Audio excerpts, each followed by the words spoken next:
Utilizatsika ny vaovao maherin'ny 80 000 euros ny fanampina izay hoentiny Orange Solidarité Madagascar ho fanampina ny SOS Village d'Enfants ny fanatanterahana tetika goavana telo amin'ny taona 2012 ity no tanterahana ny tolakandro teo moa teny amin'ny SOS Village d'Enfants Andrianarivo ny fanaovana sony fifanarahana fiara-miasa teo amin'ny rotonta teny antoerana Claudia Solution Simamy Rasoanaivo.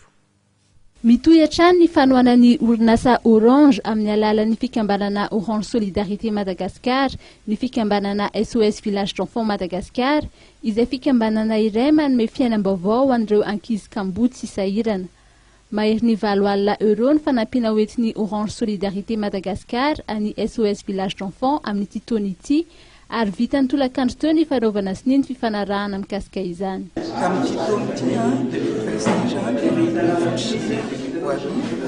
Máquina funzako hitanay le fomba fiasan'ny SOS Village d'Enfants zay Orange moa araka ny fahafantatritsika dia orinasa tompon'andraikitra mandray andraikitra ao anatin'ny action de mécénat-nay fanampiana ny asa sosialy zany hoe recherche et tafiditra beazana ny ara-pahasalamana sy ny volontaly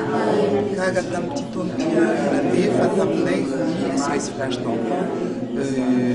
tetikasa anankitelo dia tafiditra ao anatin'le aksanay daholo zany misy ny fanampiana amin'izay zany amin'ny hoe fanabeazana ny vavy dia misy koa ny ara-pahasalamana manisy indrindrindrindra ny tetikasa amin'ny fanorenany ny village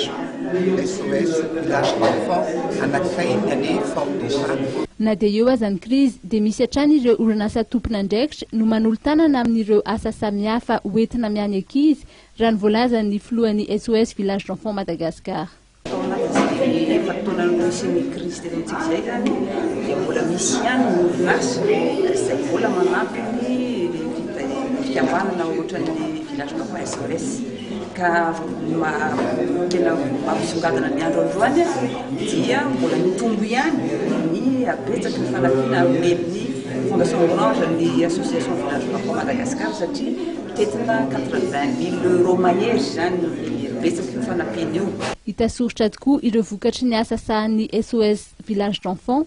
raha tamin'ny taona 2012 no resahana teo amin'ny resaka fampianarana dia 140 sy 710 ireo zazavavy nampidiriny fikambanana SOS Village d'Enfants mianatra ary 940 faingo 170 ny fahombiazan'izy ireo na ny taux de réussite scolaire.